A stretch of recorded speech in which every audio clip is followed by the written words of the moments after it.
In the name of Allah, the most merciful, the most compassionate.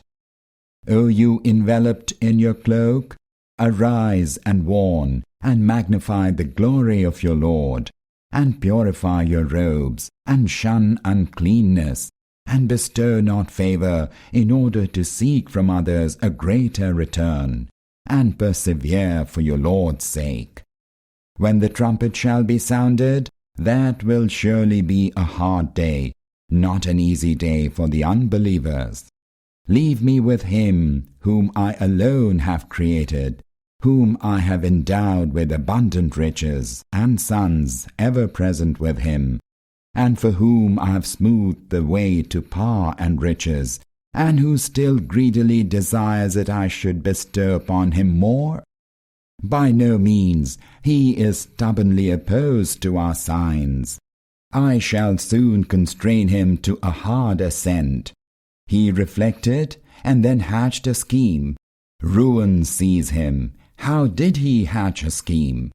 Again, ruin seize him. How did he hatch a scheme? He looked at others, then frowned and scowled. Then he retreated and waxed proud, and said, This Quran is merely a sorcery of yore. This is nothing but the word of a mere mortal. Him shall I soon roast in hell. And what do you know what hell is? It spares nothing, it leaves nothing intact. It scorches even the skin. Over it are 19 keepers. We have appointed none but angels as the keepers of the fire, and we have not made their number but as a trial for the unbelievers, so that those who have been endowed with the book will be convinced, and the believers' faith will increase. And neither those who have been endowed with the book nor the believers will fall into any doubt. As for those in whose hearts there is a sickness, as well as the unbelievers, they will say, What did Allah aim at by this strange parable?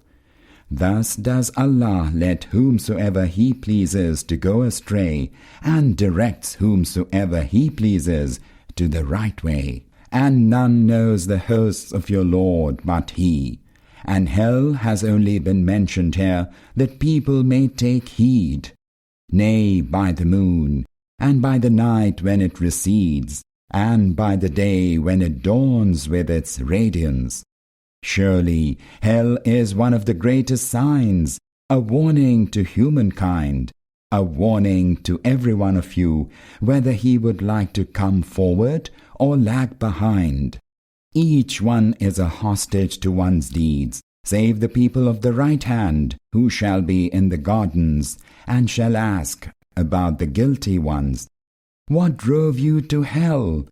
They will answer, We were not among those who observed prayer, and we did not feed the poor, and we indulged in vain talk with those who indulged in vain talk.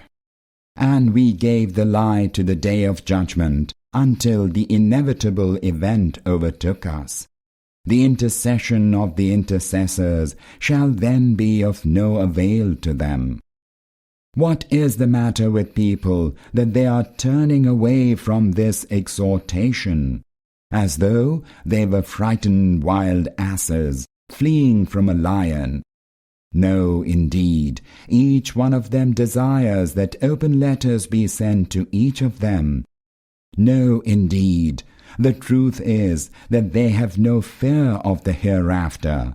Nay, this is an exhortation. So whoever wills may benefit from it, but they will not benefit from it unless Allah Himself so wills. He is worthy to be feared, and He is worthy to forgive those that fear Him.